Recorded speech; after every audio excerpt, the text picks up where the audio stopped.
1 Reis, capítulo 11,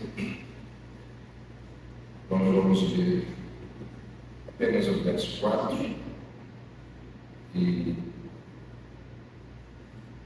depois a gente vai continuar a exposição do texto.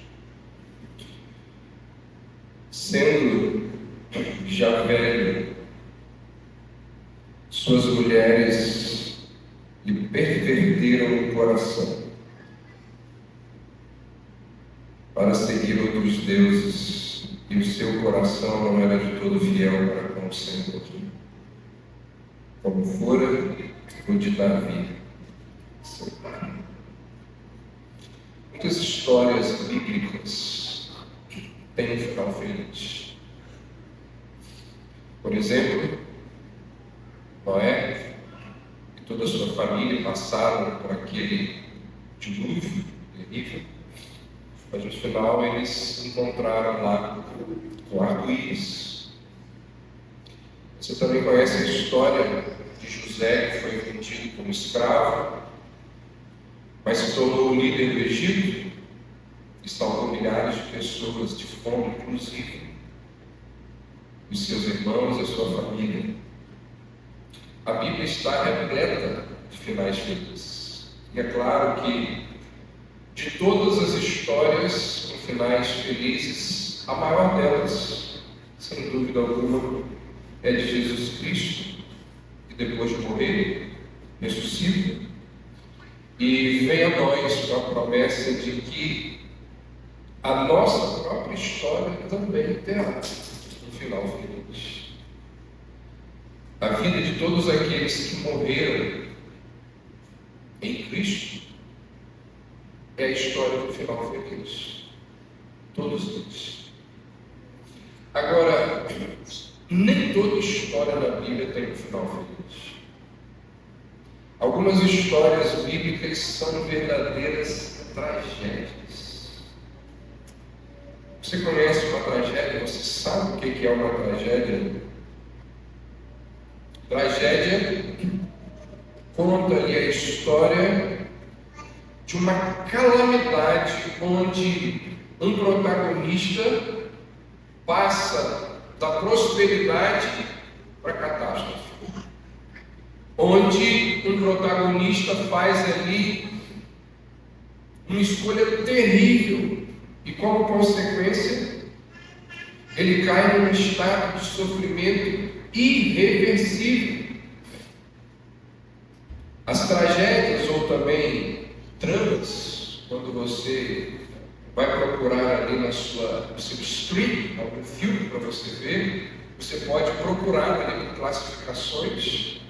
Tem gente que gosta de aventura, tem gente que gosta de comédia, tem gente que gosta de drama. As tragédias, ou os dramas, como também são conhecidos, tem escritores famosíssimos. Por exemplo, Shakespeare é um escritor de drama, um escritor de tragédias. Ele escreveu famosas tragédias como Otelo, Rei Lear, talvez mais famosa delas, sem dúvida, Romeu e Julieta. Existem, antes de Shakespeare, aqueles famosos trágicos gregos, homens que entraram para a história como Eurípides, Sófocles, Ésquilo e tantos outros, que escreveram dramas e tragédias que correm os séculos. Então, assim, de forma bem simples e direta, uma tragédia é uma história onde um grande homem faz uma escolha errada. Por causa disso, ele cai em desgraça e, às vezes, aprende com os erros que ele cometeu. Isso é uma tragédia. Uma das grandes tragédias da Bíblia, sem dúvida alguma, que é a história de Salomão. Salomão foi um dos maiores reis, não de Israel, mas do mundo. Um dos maiores reis, cuja monarquia foi uma das maiores da história da humanidade, foi de Salomão. E apesar disso, no fim da sua vida, ele faz escolhas insensatas, infelizes, desastrosas para ele, e como ele era rei, para todo o reino dele. E a gente fica ali a pensar como que um homem com o histórico de Salomão é capaz de fazer tanta besteira. Como que Salomão, depois de tudo que Deus lhe concedeu, depois de toda a sua capacidade, como que ele foi capaz de fazer tudo o que fez? O que a vida e a tragédia de Salomão tem a nos ensinar? O que a gente pode aprender com a vida e a tragédia desse homem? Esse capítulo de 1 Reis, capítulo 11, tem muito a nos ensinar, muito a nos falar sobre isso. E é o que a gente vai ver hoje. Uma tragédia, a história de alguém grande que vai caminhando para encontrar um fim extremamente trágico. Salomão cumpre os requisitos de um personagem de uma tragédia. Acompanhe comigo. Ele veio de um berço nobre, ou seja, ele era herdeiro da dinastia mais famosa do mundo. Ele tinha uma posição elevada, ou seja, ele era o rei de Israel. Terceiro, quase tudo que ele empreendeu, ele teve sucesso. Quarto, a ascensão dele ao poder, nós vimos semanas atrás, a ascensão dele ao poder foi celebrada por toda a nação. Quinto, nós vimos há pouco tempo, Salomão foi um construtor famoso. Nós vimos aqui um templo encantador, extraordinário. Não apenas o templo, mas a casa que ele construiu era uma das coisas mais lindas daquele mundo. Ele foi um homem, além disso, extremamente rico. O reino dele, cheio de ouro, cheio de tesouros inestimáveis. Semana passada nós vimos aqui aquela mulher que viajou 2.000 quilômetros daquela época para conhecer esse reino. E quando ela chega ali, ela diz assim: olha, não me contaram nem a metade de tudo isso que eu estou vendo aqui. Nos seus dias, Israel alcançou a maior extensão geográfica de toda a sua história. Nunca o reino de Israel chegou a limites tão grandes como na época de Salomão. E isso revela a grandeza e a glória de um reino. A Bíblia diz que Salomão tinha um exército poderoso, com muitos cavalos, carros, que ele nunca precisou usar. Por quê? Porque o reino dele sempre gozou de paz. Você não encontra um relato em toda a Escritura de Salomão lutando uma única batalha. Isso é uma glória para o reino. Durante todos os seus 40 anos de reinado, que foi o tempo que durou, ele não precisou lutar uma batalha. Olha quanta coisa que acompanha esse homem. E se já não bastasse tudo isso, Salomão ele está na linhagem de reis que prepararam o caminho para a realeza de Cristo. Isso não é pouca coisa, gente. Mas não é mesmo.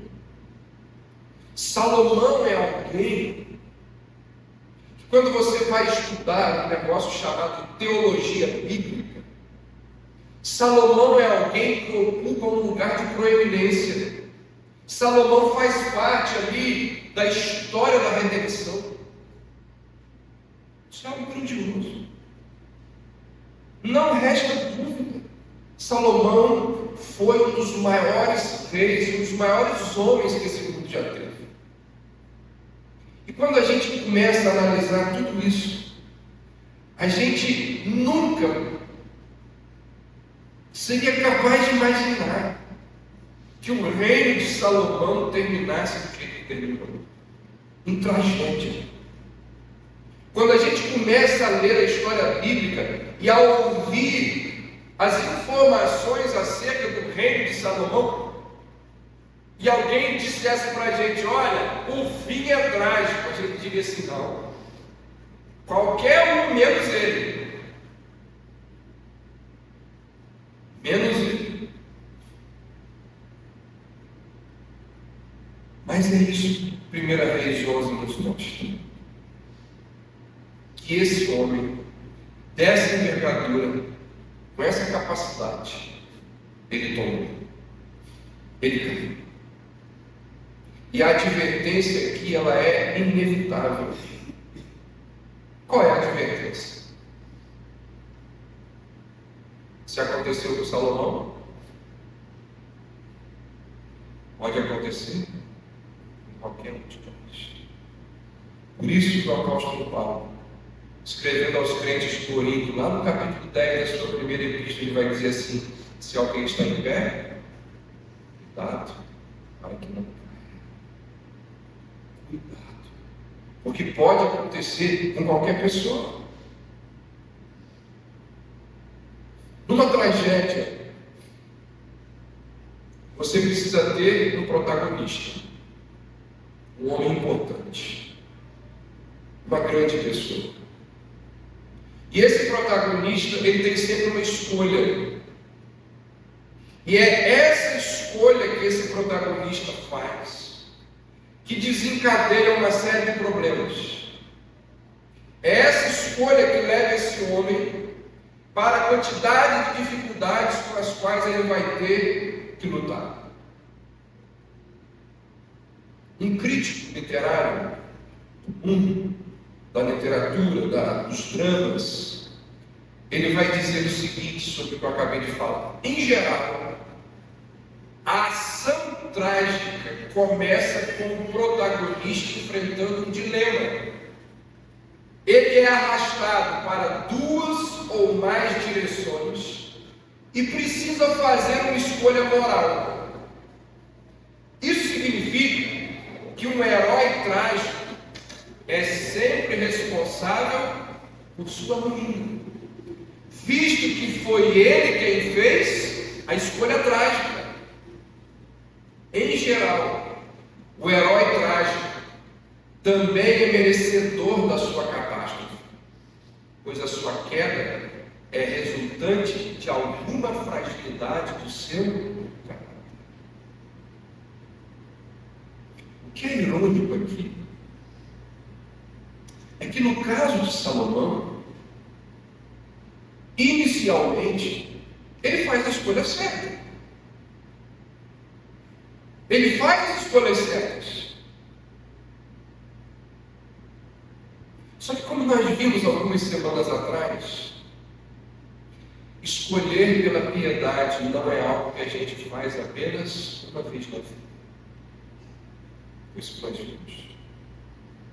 Eis aqui um conceito equivocado que muita gente tem acerca de Salomão.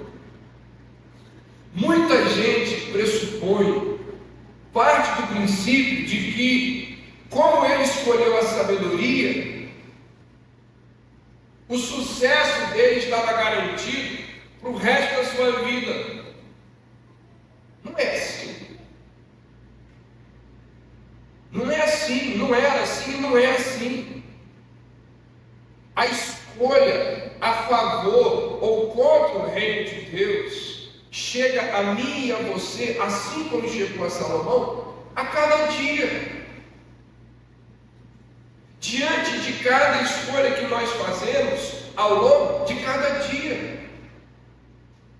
E, gente, quando nós lemos o texto bíblico, nós percebemos que Deus vai deixando isso evidente para Salomão o tempo todo. Em inúmeras ocasiões, Deus oportuniza algo a Salomão, e essa oportunidade que Deus concede a ele é uma oportunidade condicional. Imediatamente após conceder ali a Salomão o dom da sabedoria, Deus vira para Salomão e diz assim: eu vou te dar, se você andar nos meus caminhos.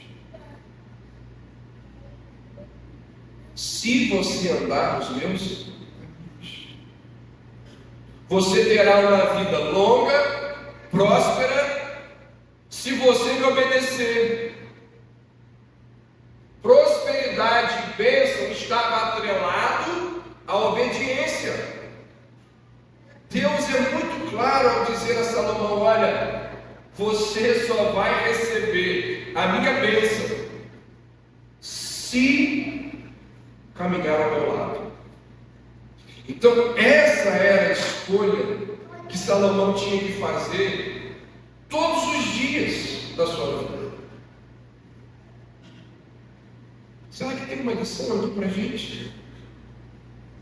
Será que é algo que eu e você precisamos também aprender?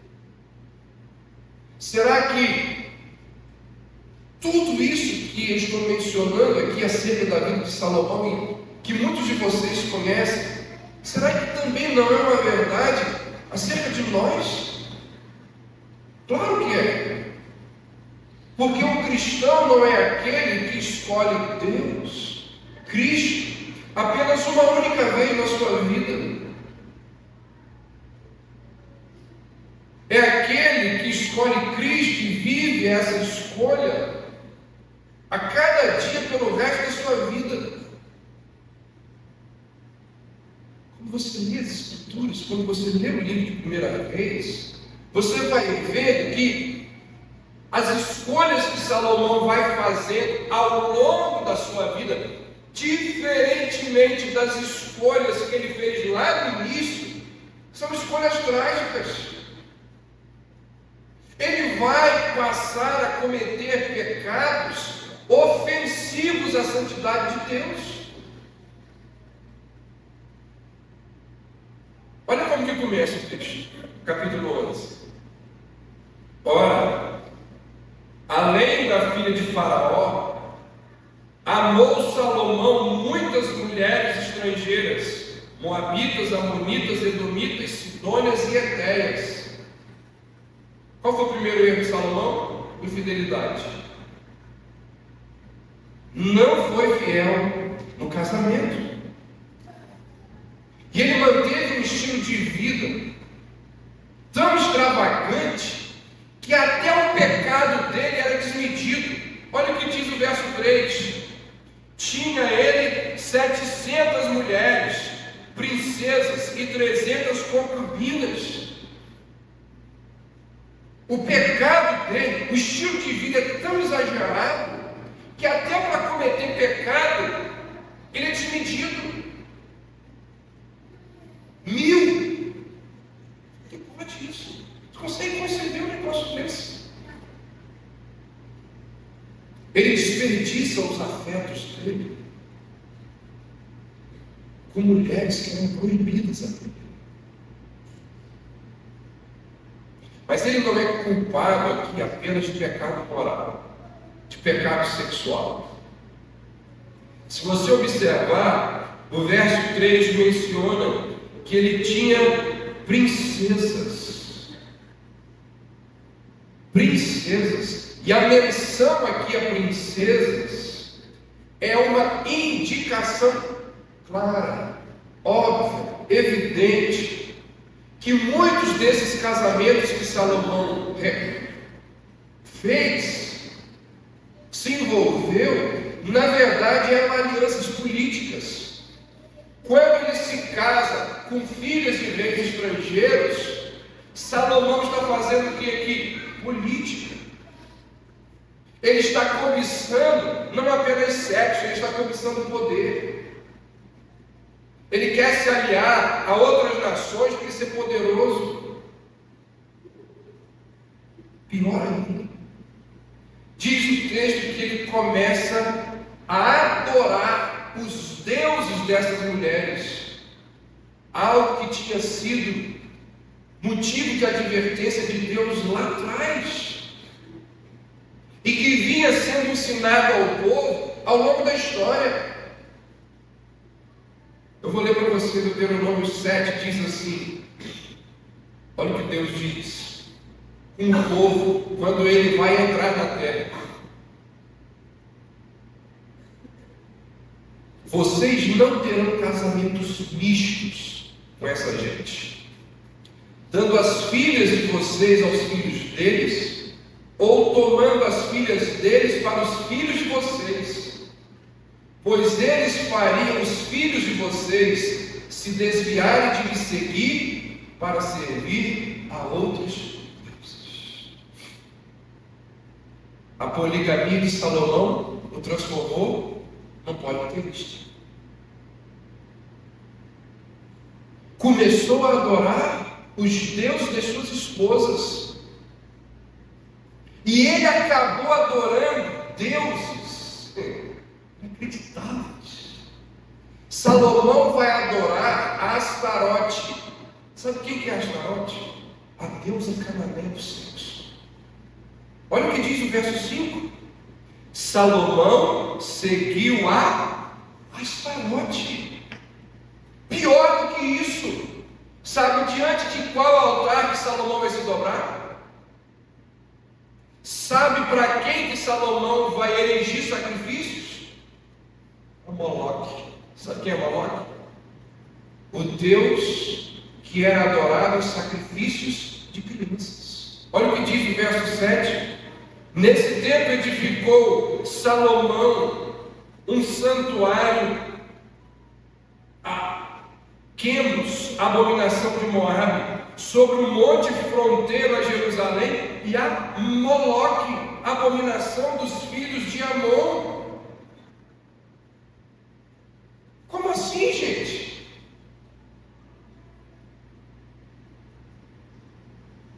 Você consegue imaginar Augusto Nicodemos indo numa sessão espírita, falando assim: não, agora é isso aqui mesmo? Você consegue imaginar Hernandes Dias Lopes lá no templo budista dizendo: agora eu virei budista?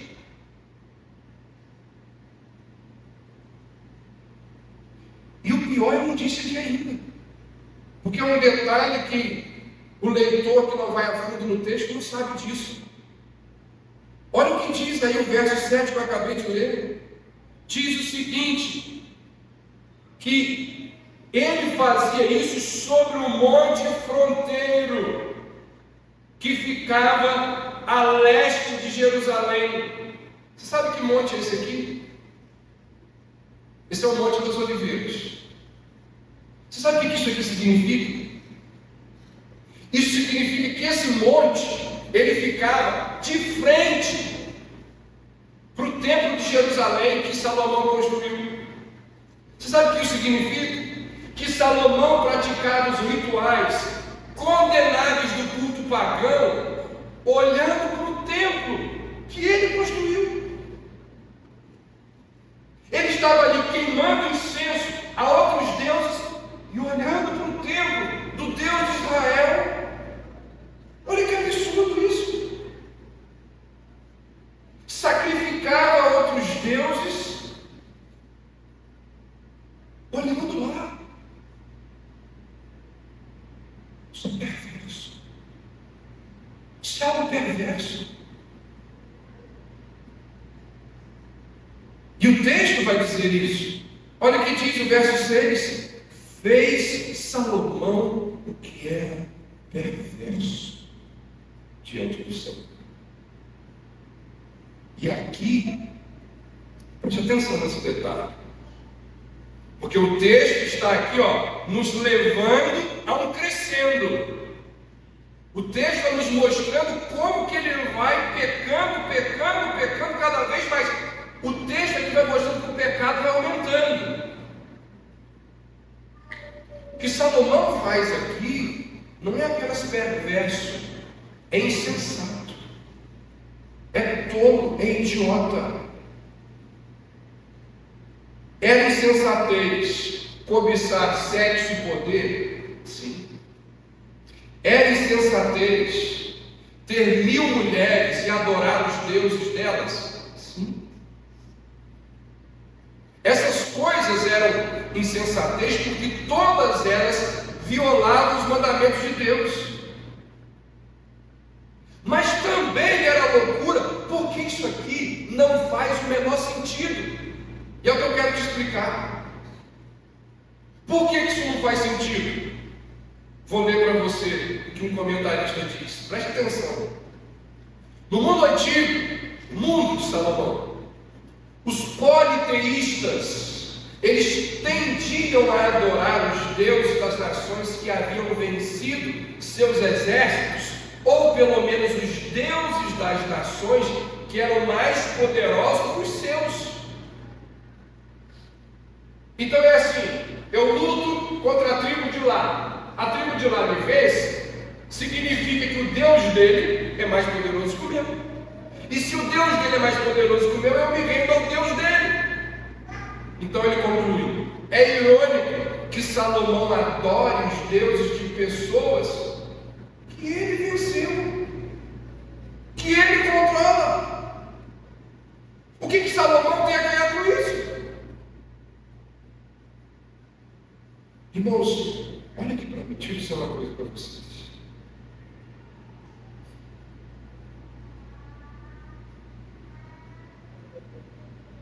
O pecado, ele nos cega. O pecado, ele nos cega. O pecado não nos deixa enxergar as coisas como as coisas de fato são. Sabe quando você vira e fala para alguém sobre o outro e diz assim, não é possível que ele não enxerga isso? Não enxerga. Não enxerga. Como que Salomão vai adorar os deuses de outras nações?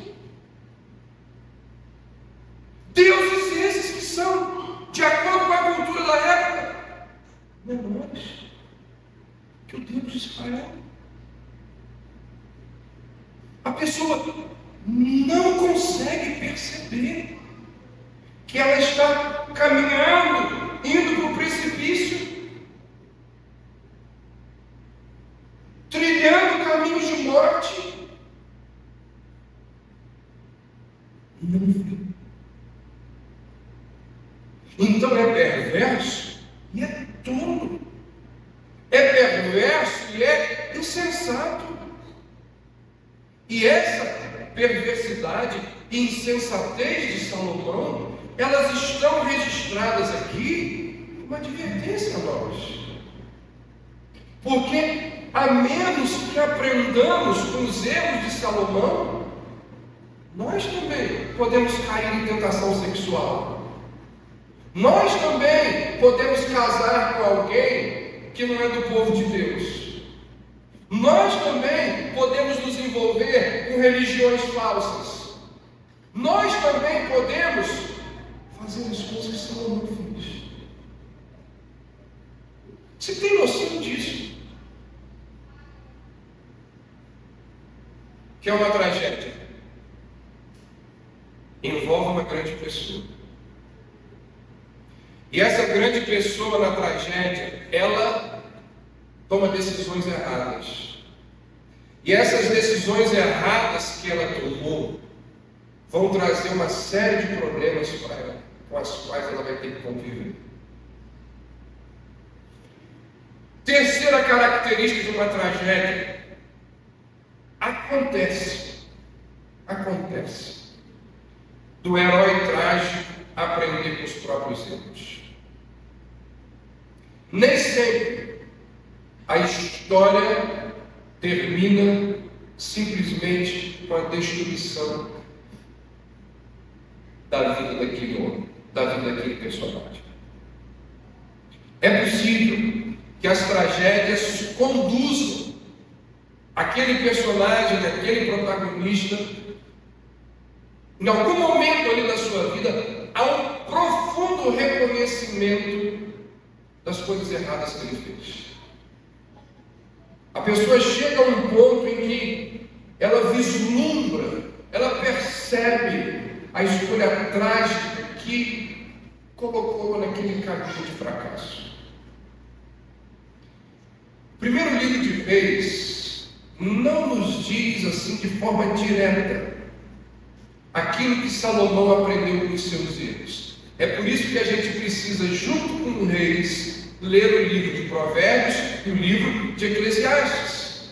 Principalmente Eclesiastes, onde Salomão diz que ele aprendeu, lá no final, ele diz que aprendeu a temer a Deus e guardar os seus mandamentos. Mas qual é o ensino que eu queria trazer aqui essa noite? Ou um dos ensinos? Preste atenção no que eu vou falar para você.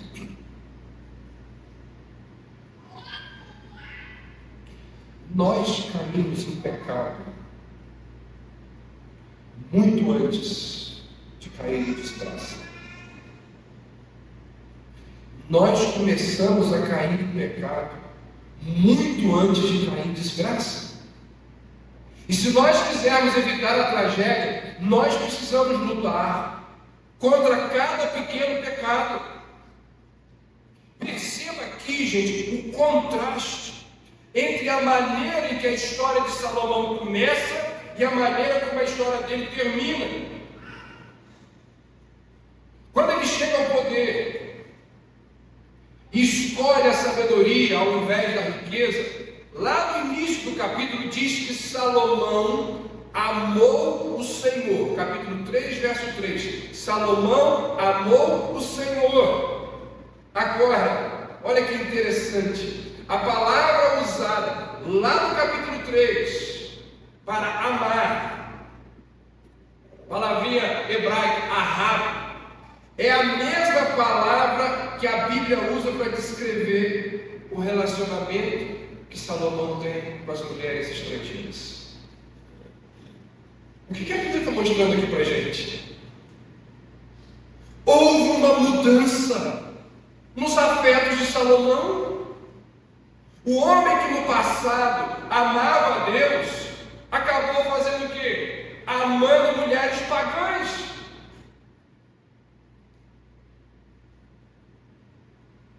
O homem que lá atrás amou a Deus, termina amando mulheres pagãs e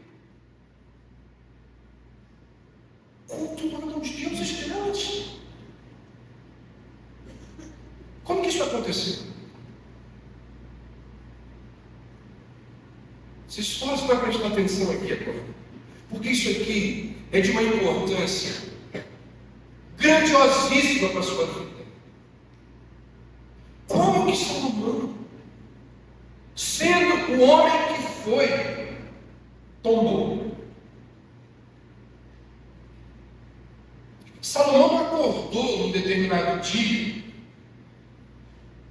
e de repente decidiu parar de amar a Deus e amar outras coisas, e amar outras mulheres, amar o poder, amar. As coisas não são assim. Uma das maiores, se não for a maior lição da vida de Salomão, é que o declínio espiritual, ele acontece aos poucos.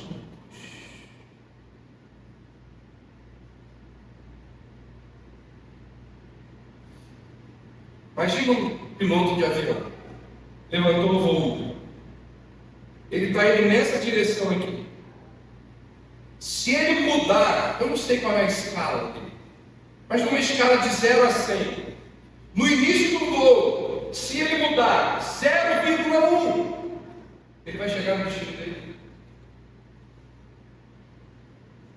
É só um tiquinho, é só um pouquinho. Uma pequena diferença na trajetória faz grande diferença no final. É assim que acontece numa tragédia. A pessoa não cai em tragédia de uma hora para outra. Ela vai caindo aos poucos. A gente cai em pecado muito antes de cair em desgraça. Quando a gente lê a história de Salomão, a gente vai percebendo que ele vai se afastando de Deus aos poucos. Começou lá com uma aliança com o Egito, casou com a filha de Faraó. Ou seja, aqui começam as sementes da destruição dele, porque ele casou fora da fé. Se você ler o texto, você vai ver que de tempos em tempos, de quando em vez, Salomão dava um pulinho lá para adorar um Deus cananeu. E ela um pouquinho, aí voltava. Eu vou lá, mas toma adorar, vai lá e volta. Houve também a quebra de algumas ordens explícitas dadas aos reis. Porque Deus disse assim lá atrás: o rei de Israel não pode acumular tesouros e cavalos.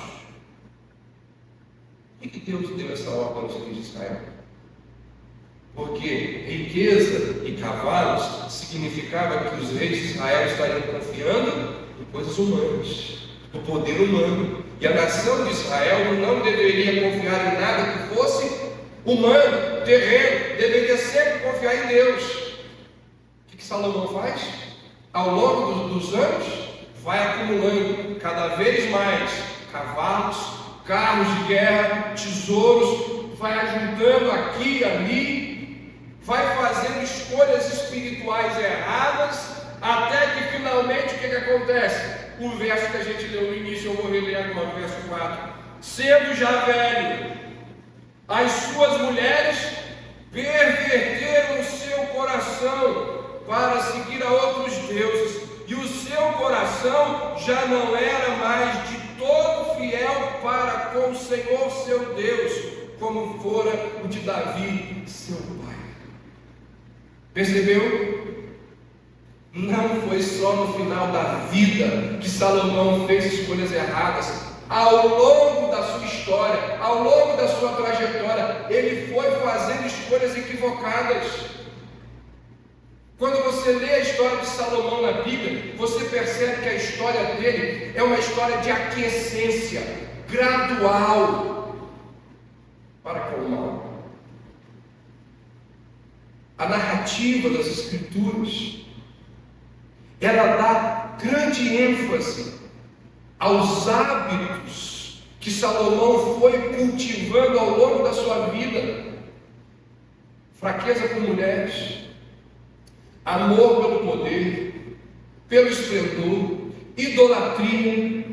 Foi essa direção que Salomão foi tomando ao longo de semanas, meses, anos. Você não vê na Bíblia Salomão dizendo assim explicitamente: parei de amar o Deus de Israel. Não tem isso. Ele até amava o Deus de Israel. Preste atenção nisso. Ele amava o Deus de Israel. O texto diz isso. O seu coração não era de todo fiel, mas tinha lá o amor. Qual era o problema de Salomão? Ao longo da vida, ele foi colocando algumas coisas que concorreram com Deus. Isso que Agostinho vai dizer lá em Confissões assim: Senhor, na sala de tronos do meu coração tem um trono que só o Senhor pode habitar. E se alguma coisa ocupar aquele trono, eu estou perdido. Salomão nunca deixa de amar a Deus explicitamente. Só que quanto mais ele amava outras coisas, menos ele amava a Deus. Até que chegou aquele dia, ele parou de viver para Deus. Por isso que eu afirmei, ele começa a cair em pecado muito antes de cair em desgraça. Qual foi o pecado daquele homem que começou tão bem? Qual foi o problema daquele homem que começou de forma tão encantadora?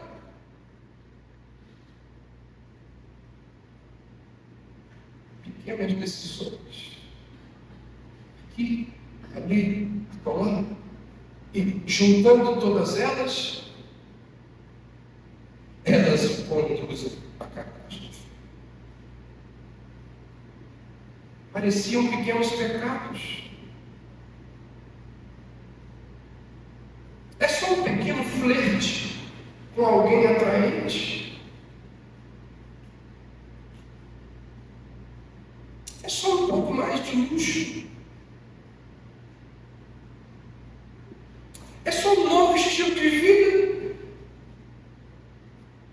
Quem esperava que essas coisas iriam conduzir Salomão à imoralidade e à idolatria? É Salomão. Você conhece histórias assim, semelhantes a dele? Pessoas que vão assim justificando os pecados delas.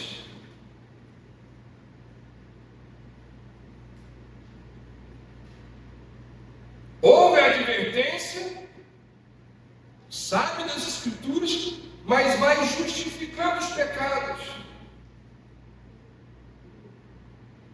Talvez eu nem precisasse comprar aquilo, né? Mas não é assim tão caro.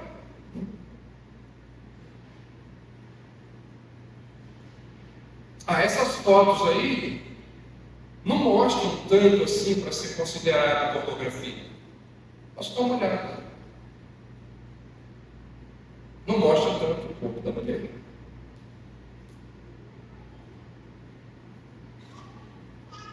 Eu estou ficando apegado emocionalmente à minha amiga ali do serviço. Mas eu sei lidar com isso. Não consigo. Não me importa se não é um cristão. Ele é uma boa pessoa. Além disso, eu tenho uma ótima oportunidade de compartilhar o Evangelho. E antes que a gente perceba, a gente já foi laçado. Não tem mais jeito. Por quê? Vai ser lento aqui, pequenos aqui, pequenos ali. E muito antes da gente cair em desgraça, a gente já caiu em pecado. Porque a gente foi semeando para a própria destruição. De que maneira? Com uma série de concessões espirituais. Qual é o ensinamento da Bíblia? Resista, lute, vença cada pequeno pecado, como se a sua vida dependesse disso. Pequenos pecados são como cobras pequenininhas. Eu sigo um camarada no Instagram que ele tem uma criação de cobras. E ele tem cobras lá, 5, 6 metros, e tem cobras filhotinhos. Ele mostra quando elas estão saindo do ninho, eles estão tamanhozinhos assim, serpenteando para fora do ninho, minúsculas, mas mortais. Se você não matar no momento que sai do ovo, aquilo que é dentro do ninho vai vir embora. vai destruir a sua vida. Mesmo que seja apenas uma pequena decisão, tomar a decisão certa vai evitar que você caia em declínio espiritual. Gente, o que a vida de Salomão nos ensina? Que é dia a dia. Se a gente for cedendo aqui, lá na frente, chegará atrás da gente. A última lição importante sobre o drama de Salomão.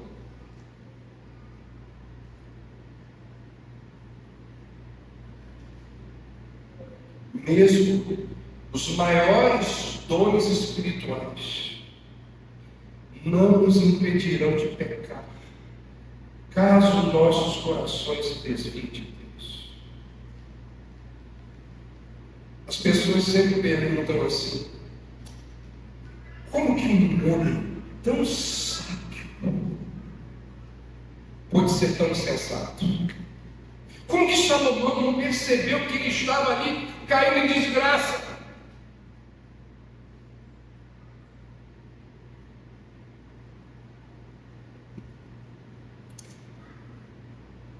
Os dons de Deus nunca operam de forma independente. Saiba disso. O que eu quero dizer com isso? Quando o nosso coração se desvia de Deus, até mesmo os dons que Ele nos deu são usados contra Ele. Quando o coração de Salomão se desviou de Deus, a sabedoria dele se transformou em loucura, em insensatez. A tragédia de Salomão foi que o seu coração terminou no lugar errado e ele perdeu o amor dele. Olha o que diz então no verso 1: amou mulheres estrangeiras.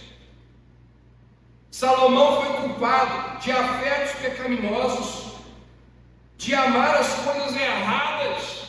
E aí, olha a continuação do texto que diz, verso 3: suas mulheres fizeram seu coração se desviar. Verso 4: suas mulheres fizeram seu coração se desviar para seguir outros deuses. Ainda no verso 4: seu coração já não era plenamente fiel ao Senhor, seu Deus.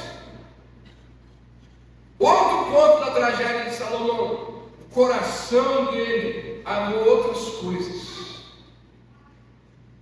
além de Deus. Como estava dizendo há pouco, não há dúvida de que ele amou a Deus, só que ele tinha um coração dividido, que também amava outras coisas: mulheres, dinheiro, poder. E a sua sabedoria não o manteve santo. O templo que ele construiu não guardou da sua idolatria. E aí então o verso 6 diz que ele fez o que era mau aos olhos do Senhor. Saiba disso. Quando o nosso coração se desvia de Deus, os nossos dons espirituais não nos impedirão de cair no pecado. O mesmo homem que foi suficientemente sábio para construir uma casa para Deus, foi tão insensato que acabou construindo altares para cultuar deuses pagãos. Qual é a lição aqui? Não dá para dizer o que alguém será capaz de fazer quando o seu coração se desvia do Senhor. É um perigo muito grande termos um coração dividido.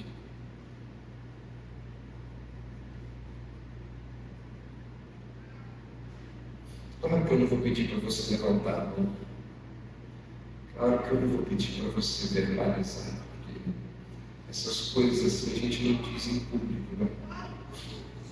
Na verdade, a gente não diz, às vezes nem com o cônjuge. Mas você não é capaz de enganar a si mesmo. Existem coisas nessa vida que você ama mais do que a Jesus.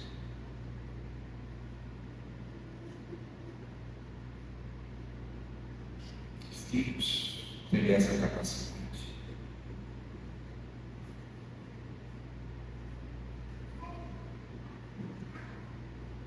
Tem gente que ama muito mais os filhos do que a Jesus. Casamentos têm essa capacidade. E de todas, talvez, e não por acaso, Jesus tratou mais desse assunto do que de qualquer outro. Que ele tem um poder absurdo de nos levar a amá-lo mais do que a Deus.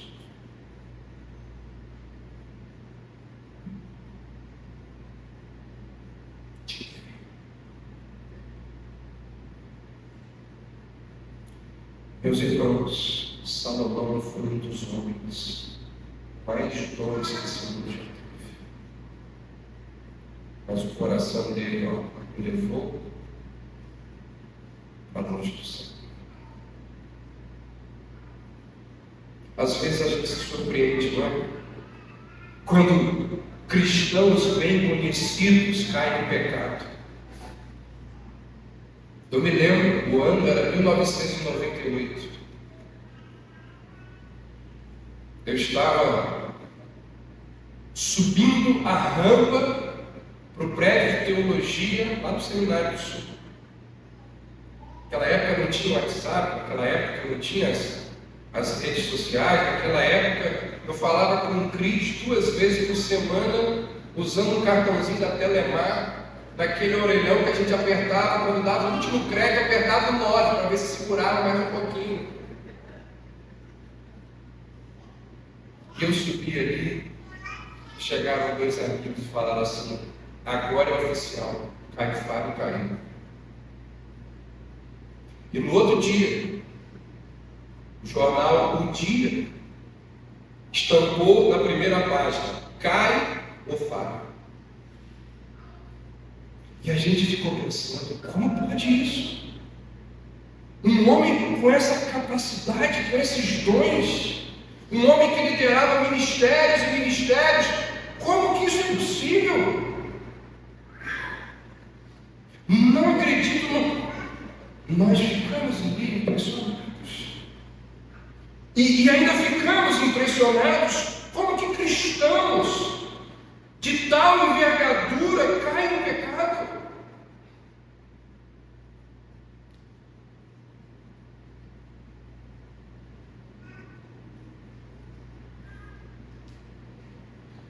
Todos eles reconhecem que acreditaram que os seus dons e a sua capacidade os manteriam em pé. Mas eles não se preocuparam com o coração. Meus irmãos, de todas as coisas que existem nas nossas vidas, o mais importante é o nosso coração. Engraçado que foi o próprio Salomão quem disse que é de lá do coração que procedem todas as saídas, as respostas que nós damos na vida. Mas aí você percebe que não basta apenas saber, tem que saber. Qual é o estado do seu coração? Qual é o maior afeto, o maior objeto dos seus afetos? Deixa eu correr por causa da hora. O que aconteceu com Salomão? Será que ele se arrependeu dos pecados? Será que nós veremos Salomão no céu? Será que Salomão foi salvo? Na verdade, essa é a pergunta mais importante sobre a vida de qualquer pessoa. Nada é mais importante do que saber onde nós vamos passar a eternidade. Uma pessoa pode cometer muitos pecados nocivos, tal como Salomão fez, e ainda assim chegar ao céu. Por quê?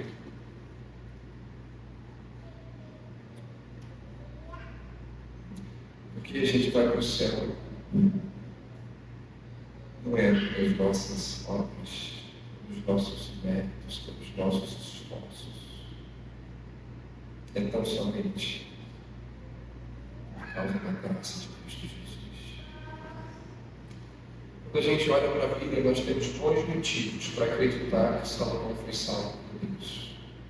O primeiro deles, Deus prometeu a Davi, provavelmente já prevendo, Deus prometeu a Davi que o filho dele, embora viesse a ser disciplinado, não seria abandonado. Está lá em 2 Samuel 7, diz assim: serei o pai para ele, ele será o filho para mim. Quando ele cometer iniquidade, eu o disciplinarei com a vara de homens, com os açoites dos filhos de homens. Mas não se afastará dele meu amor inabalável, que tirei de Saul, a quem removi de diante de você.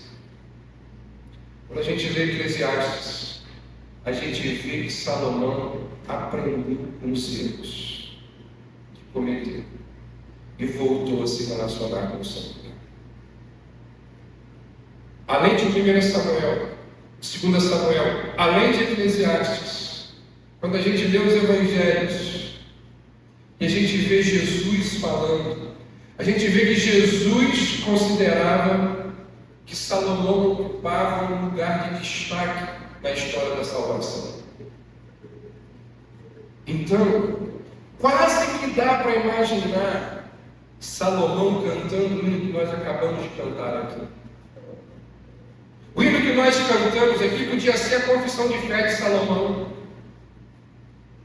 No final da sua vida, Salomão poderia ter dito, e ele disse lá em Eclesiastes, mas com outras palavras: Jesus é melhor sim que ouro e bens. Jesus é melhor do que tudo que temos. Melhor que riquezas e posições. Melhor muito mais do que milhões. Do que ser um rei com poder nas mãos, mas do mal escravo seu. 1000 vezes prefiro meu Jesus e amá-lo até o fim. Meu irmão, mesmo depois de todos os afetos herdados, de todas as vezes que o nosso coração perambulou aí pela vida para longe de Deus que amamos,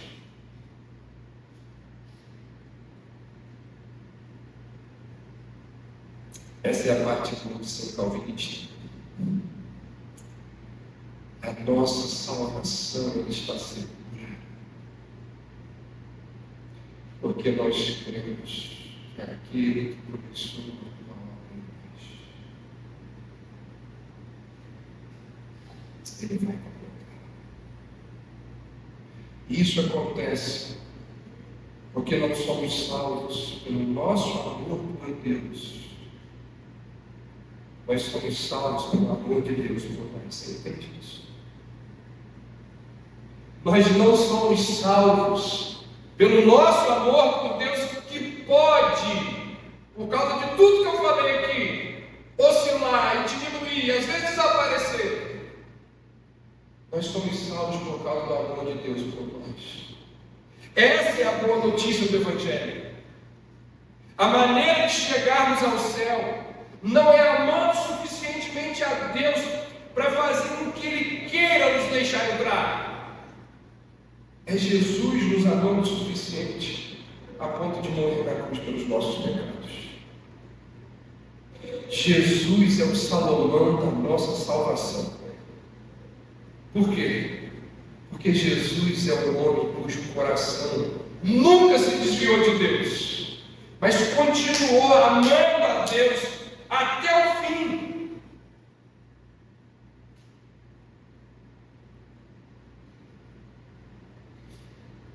Deus tem misericórdia de nós, Mesmo depois de termos feito um monte de escolhas erradas. Mesmo depois de tantos afetos que nos levaram a nos afastarmos dele. Sábia é aquela pessoa que ouve essas coisas. E ó, é ligeirinho de buscar arrependimento. Sabe por quê? Porque se você for de Deus, como cremos em Salomão, e você começar a se desviar do Senhor, Ele vai te trazer de volta. Ele vai te trazer. Não é por causa do seu amor por Ele, é por causa do amor dele por você. Ele vai te trazer de volta. Agora, você acha que esse retorno vai ser suave?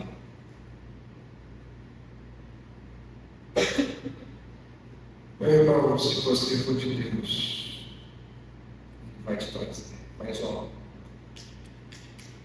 prepara o ombro, que vai doer. Vai doer.